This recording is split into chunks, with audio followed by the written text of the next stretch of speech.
I'm going to talk about something. Psychopaths tend not to be able to smell things, according to some research that was done. And I want to bring that up. That, many times I was called a psycho bitch and other derogatory terms, and who I was around minimized, made it seem like I was crazy when I could smell things. And I'm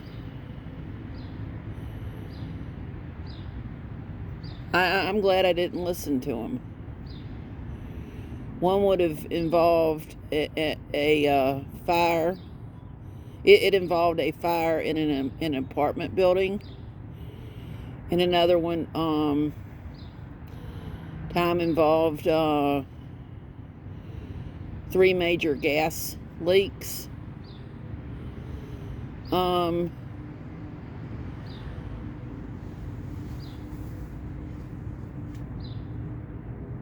People really need to read some different things that have been written in the area of psychopathy,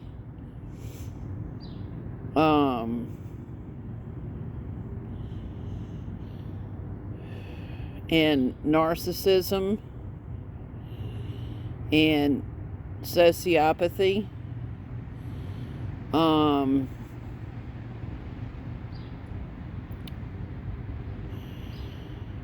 It's kind of like there's no sense in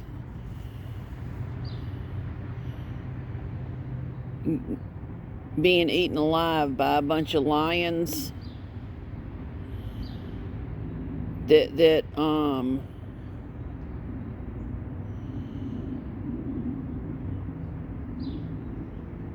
basically are only into things for themselves.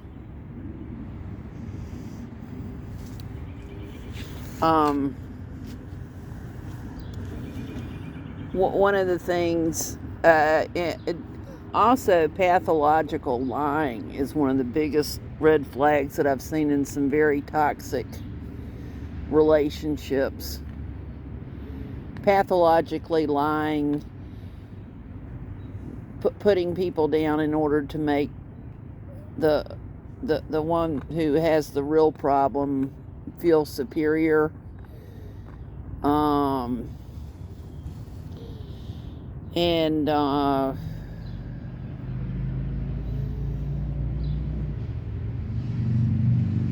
I was thinking about the book of Job, with the different ones coming around Job and saying, well, God meant this, God meant that, God, and it's like they're not God. They don't know.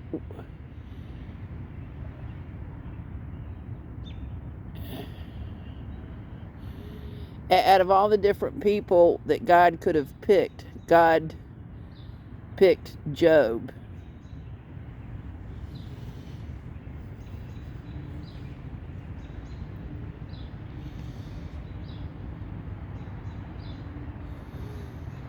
I think that's important for people to think about. I really do.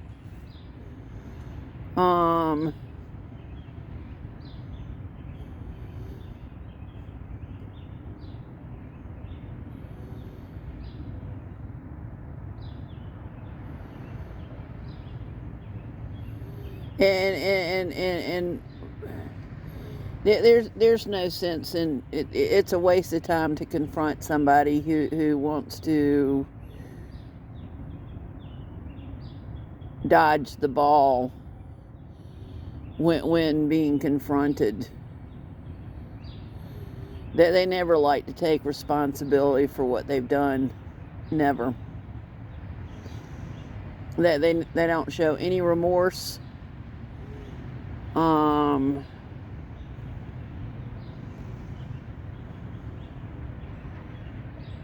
They act dumb about destroying people's lives. They act like they're so smart and being so charming and deceptive.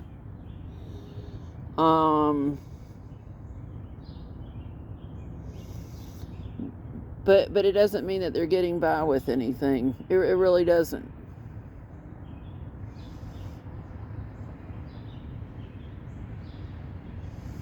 It really doesn't.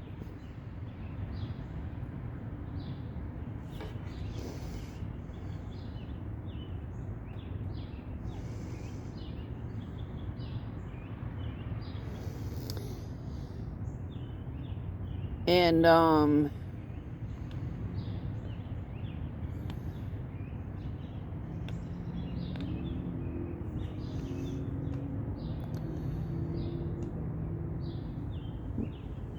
I know it might sound bonkers, but don't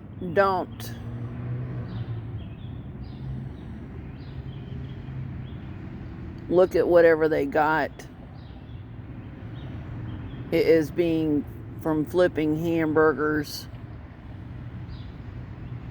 That basically, typically, the more material wealth they have, the more people they screwed over and screwed out of.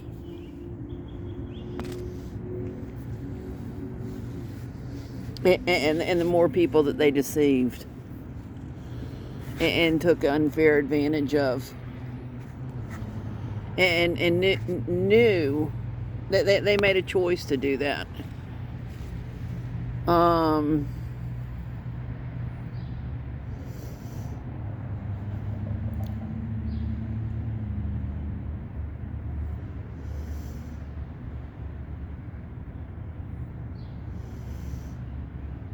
That they made a choice. There's no sense in going back and trying to talk to them and saying how they did wrong, because they already knew it. They made a choice. They made a choice to do wrong. They made a choice to just intentionally destroy people's lives. It doesn't mean that what they did was right.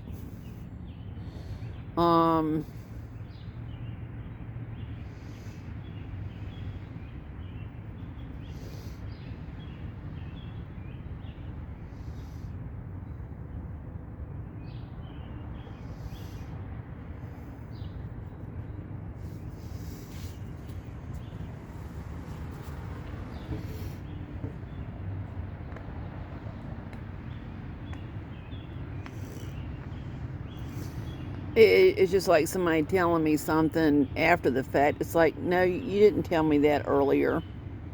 But basically, stop lying to me.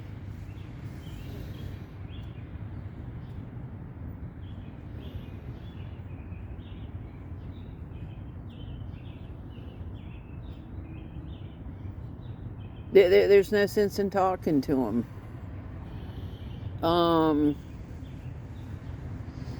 It's just like the video that I ended up dealing with the cutting off the propane tank. Don't add fuel to the fire. Don't give them any don't give the vampires any energy.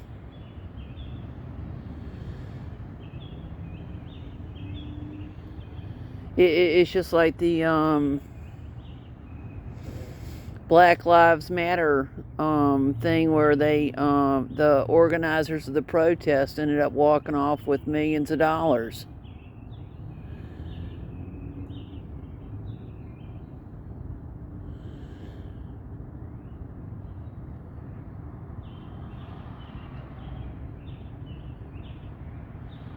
And a man's neck was broken when one of the statues ended up toppling over and breaking his neck.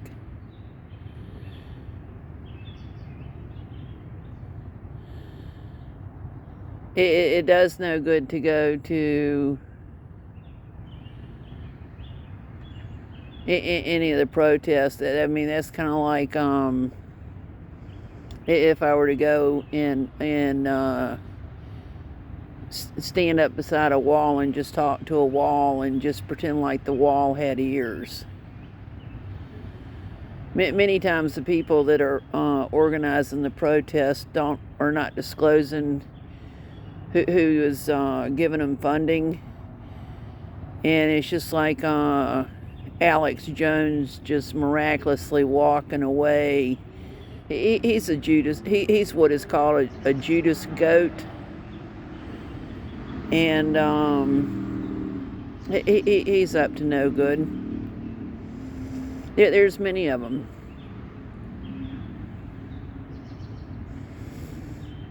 In fact, when I look at the different ones who ended up doing stuff,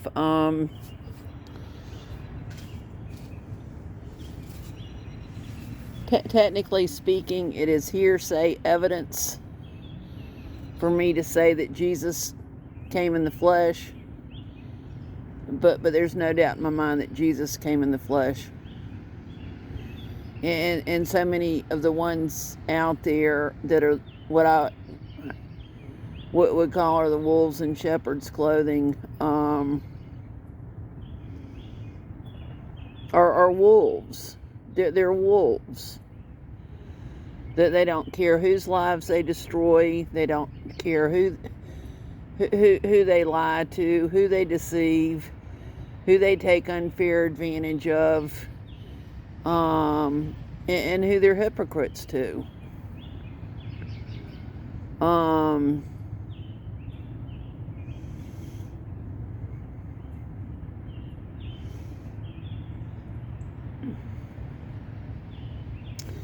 Just like when I was reading some stuff in the book of Revelation, come out of her, my people.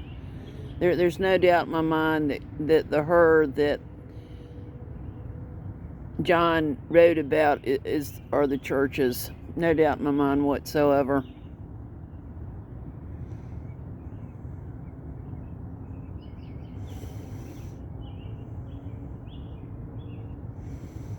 I mean, especially when I think about the photo ops that the ones on the top of the totem pole take with the members of the mass media in order to make them look like that they were actually doing the work. And too many times they basically they're in cahoots with the media. And I want to bring that up because Kevin Dutton ended up doing some studying and ended up writing about the 10 professions that psychopaths go into.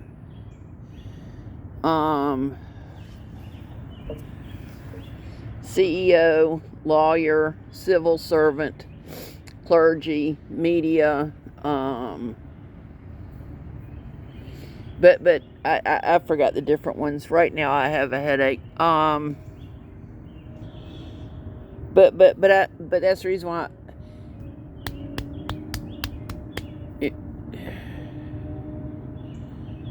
I think that people really need to read what has already been written in the area of psychopathy, narcissism, and and basically the different personality disorders. But more importantly, I think that people need to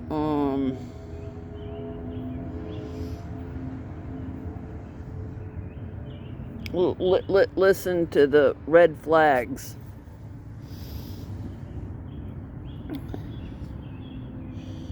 Every time that I've been forced to do something that I didn't want to do, and it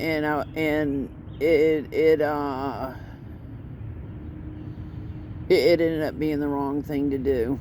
I can't even go into the number of times but basically that there was force. I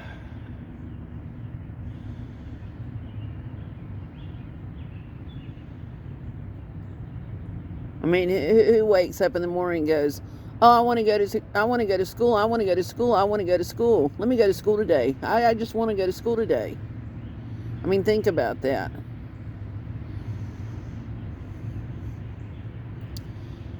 How many people go, "I want to go to church today. I want to go to church today. Oh, I can't wait to put on some uncomfortable clothes and uncomfortable shoes and put on a bunch of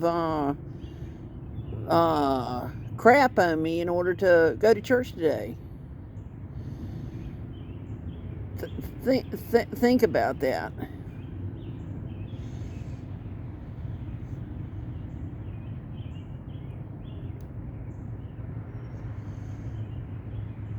And so many of the ones who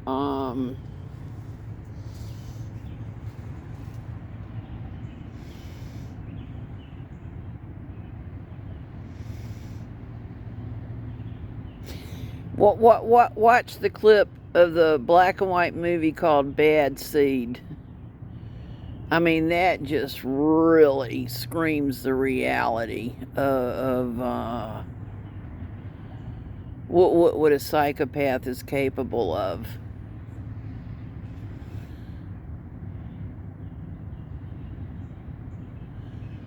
And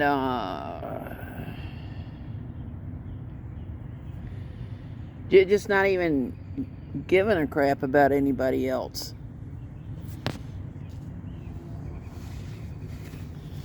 It reminds me of who ended up changing the notes when I was pre-med. Just came up and acted like they were my friend and said they'd be back in about 15 minutes, and I was like, something's not right.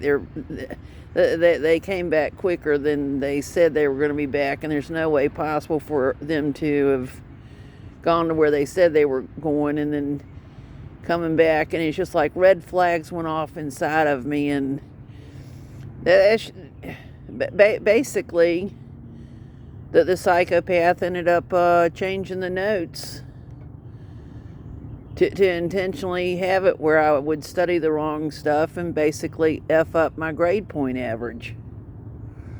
But it doesn't mean that there wasn't a reason for it to happen. It let me know that it's just like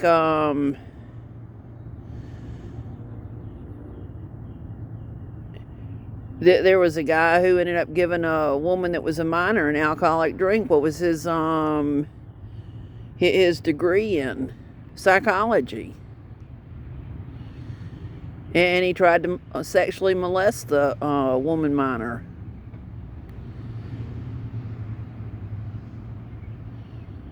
And then so what happened to me when I ended up talking to his boss? Basically, I was the one that was retaliated against. And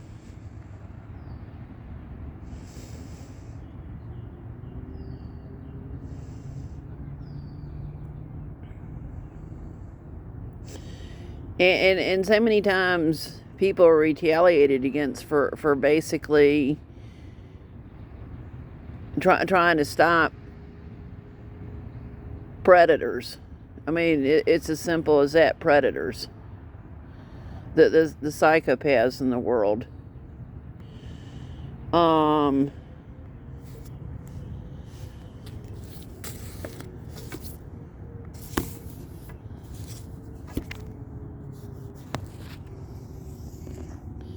This is just one of the different things that was written. And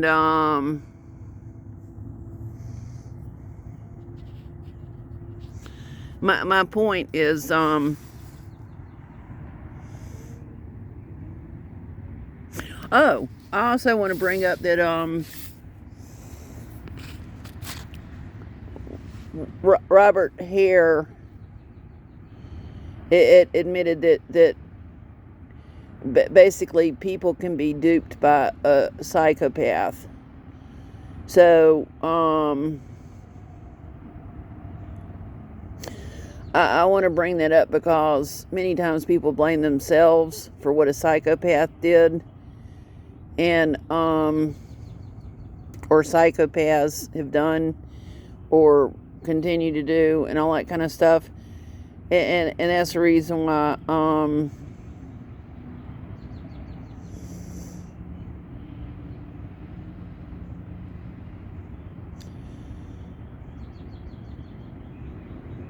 it's important to remember that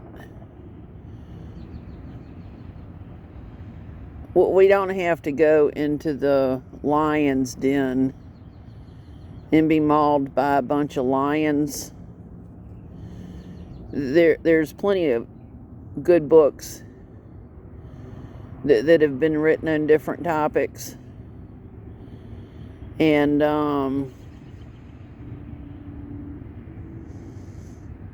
but even without the books, it's important to remember but basically that gut instinct.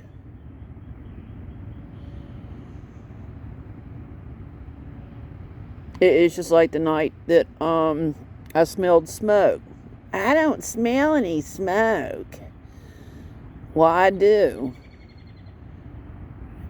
I think there's something wrong with you. No, I smell smoke. My point being is, and that night I ended up banging on the door below the apartment that I had stayed in, and everybody in the apartment complex imaginable got pissed off at me, but it's just like I didn't give a shit. It's not that I felt entitled to wake people up, but between me banging on the door where I thought that the smoke was coming from and just sitting there and listening to somebody minimize what I knew that I was smelling, which was the smoke, I knew that I had to do something. And then I look back at some of the newspaper articles where apartment complexes have caught on fire and how many people have been killed and all that kind of stuff. I cannot stress the importance of listening to the gut. I really mean that. And many times, I don't want any kind of medal of honor or any kind of recognition. But basically, I know that I did the right thing, even though nobody in that entire apartment complex thanked me.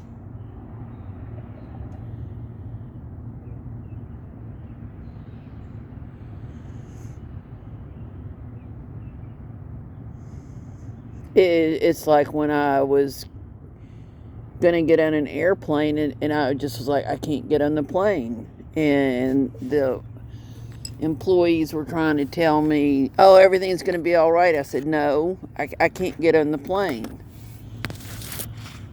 And they kept trying to and I told them, I said, no, I can't get on the plane. When's the next plane out? And I said, no. Where do I go to get the ticket changed in order for me to get on a different plane? And what happened was they basically ended up provoking me into raising my voice. And that's a lot of times what sometimes they'll end up doing is provoking. I don't even know if they're aware of it or not. But anyhow, they told me where to go to get the ticket changed, and so I was already in line, and then about 15 minutes before the plane that I was originally scheduled to be on was to take off, all of a sudden it came over the loudspeaker, flight such and such to such and such has been canceled due to mechanical failure.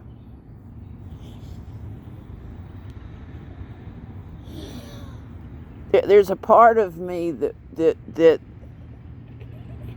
I wonder if the reason why they have the hidden cameras inside the airports is that they realize that there's people who have a strong sense of intuition. I don't know, but all I'm getting at is that something made them go back and check the airplane out, and then it's like, oh crap, there's something wrong. Well, this plane isn't fit to be flying, that there's mechanical failure.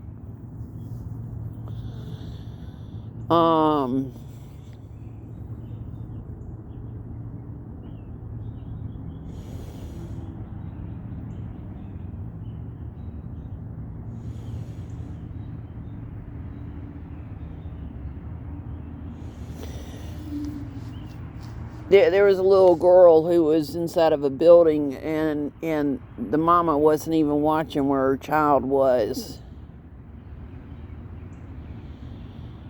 And I saw the little girl leave the building and walk in between two different cars, and was giving. And I when I saw what she was doing, I went after the little girl and got her hand and brought her back into the building.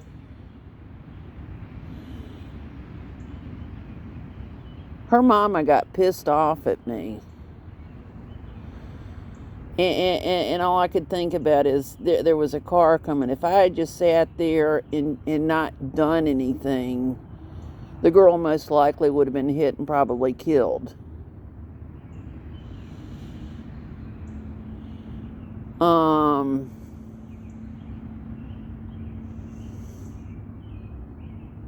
There's been several times that basically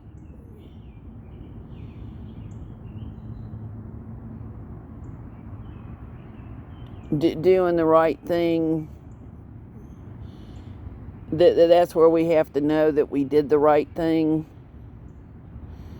and we don't need to look for an external locus of control to go, here, have a sticker for your hand, you did the right thing.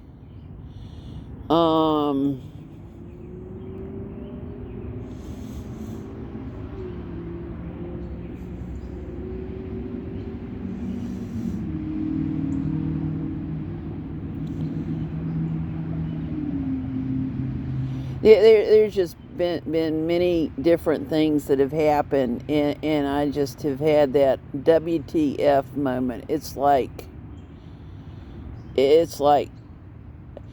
I can't even believe that something came out of somebody's mouth that was that stupid.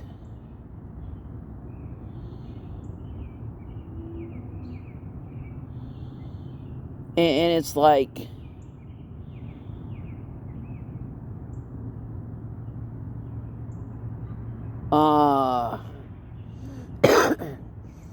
one was when I was told that I should get along with somebody who held me at gunpoint with a 9mm gun, loaded at me with the finger on the trigger, and the thumb already had the what is called the hammer on the gun cocked and basically ready for bullets to be fired at me.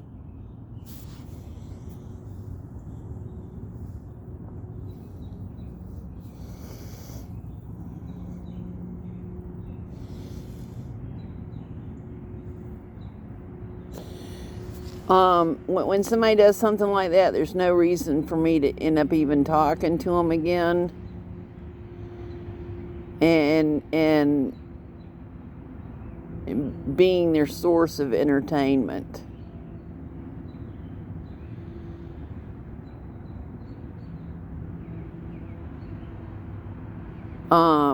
It's kind of like the warped mirrors that are that people can walk by, and all of a sudden it's like, whoa, look at that, what did it just do, what did it just morph me into? And just going, whoa.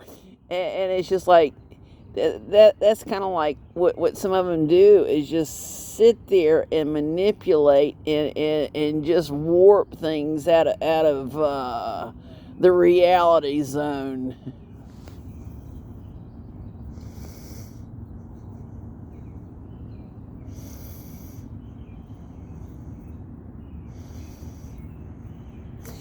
And when somebody starts minimizing stuff, starts gaslighting, starts hoovering, starts basically playing emotionally abusive games,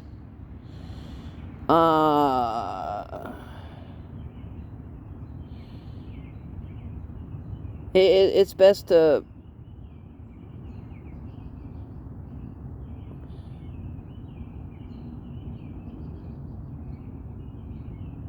walk away. Don't be part of their scientific experiment, if that makes sense.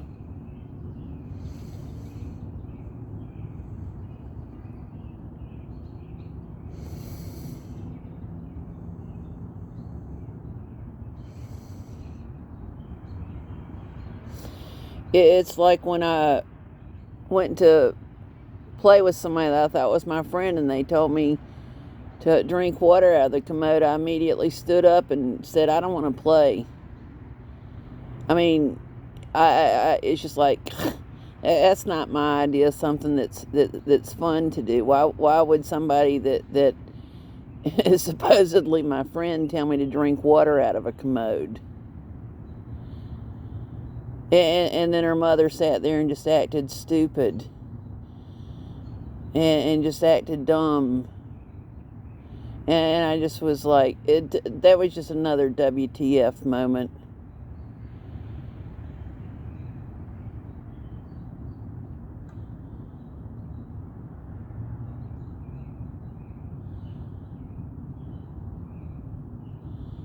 When somebody has no intention of playing fairly, don't play with them. It's kind of like the old saying, it takes two to tango. If walking off the dance floor and let them be the center of attention is what's necessary, let them be the center of attention.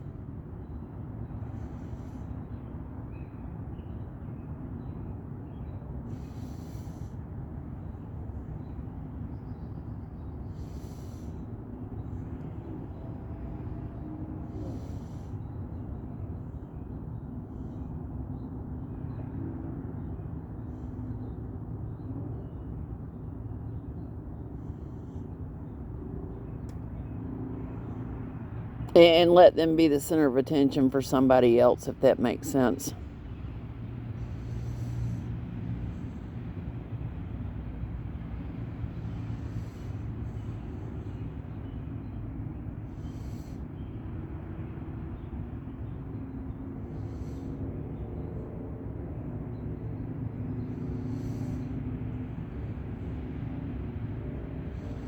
What is so sad is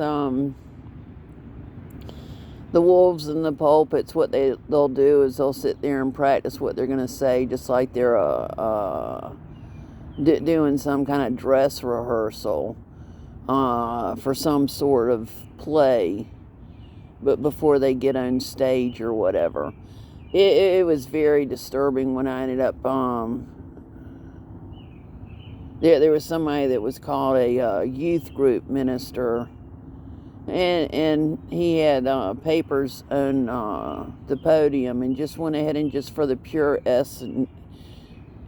shits and grins, excusing my French, ended up just shoving them on the floor. Kind of like to see who would just sit there and pick them up for them. I mean, if somebody like that, I mean, just look at Jim Jones with the People's Temple in Guyana. Yeah, there was a gorilla pit that Jim Jones made people get into. Did Jim Jones ever demonstrate how to get into the gorilla pit? Did he tell the people that he was going to be isolating and taking over to the People's Temple? What he was actually up to.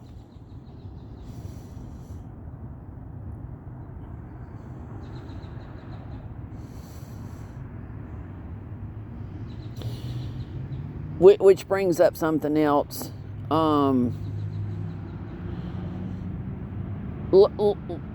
Learn to recognize a cult, C-U-L-T, and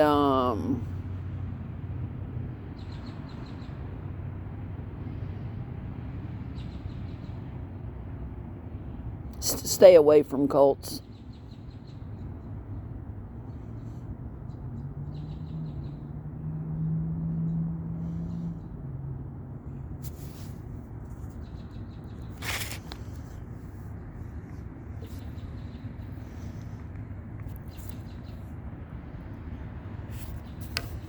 Also, look at what's been written about different gangs, GANGSs, and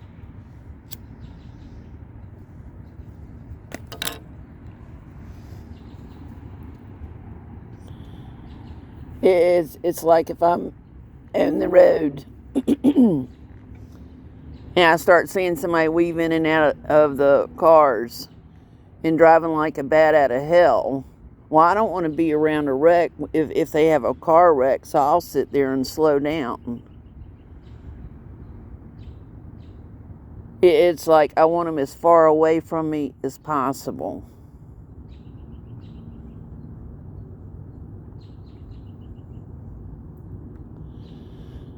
I want to give another example. There's an 18-wheeler is the same thing as basically a truck. That's what it's called, is an 18-wheeler. And I was behind an 18-wheeler, and I had that oomph inside of me, the intuition inside of me that said, slam on your brakes. And I slammed on the brakes when basically I had the intuition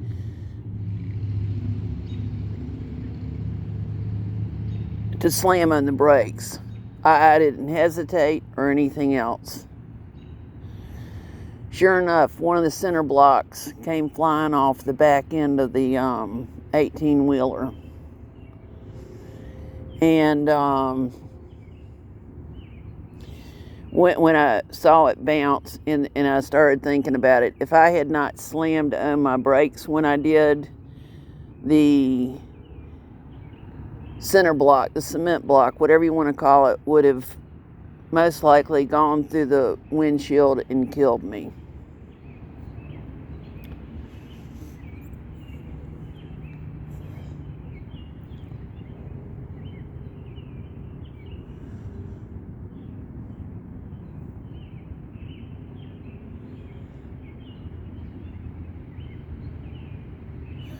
I'm going to take it a step further. I was in my car and I was going down the road and I saw a motorcycle and he was getting ready to, he was coming towards a stop sign.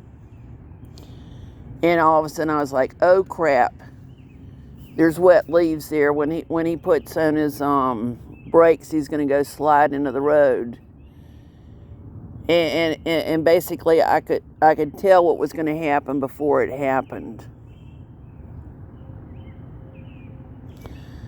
And I slammed on the brakes and the guy was like, huh? Sure enough, the guy went, he tried to stop and he couldn't stop and he went sliding through the stop sign and went into where I would have been if I had kept going. And I remember looking at him get up from the from where he basically fell off his motorcycle, and he looked up and it's like I could tell. It was like, how in the world did I know what I knew?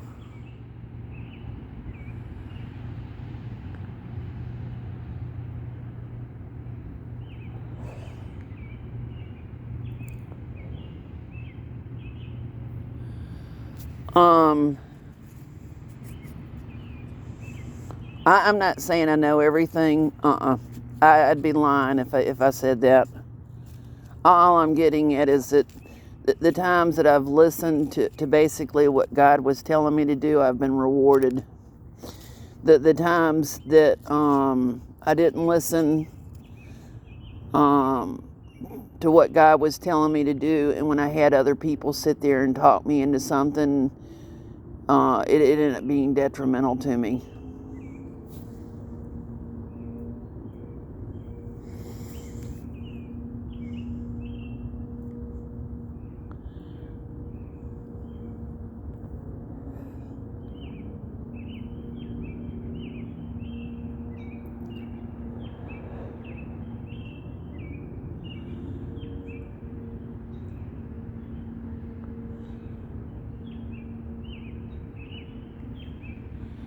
It ended up being detrimental to me. It was just, I'm not going to go into how different things were detrimental to me.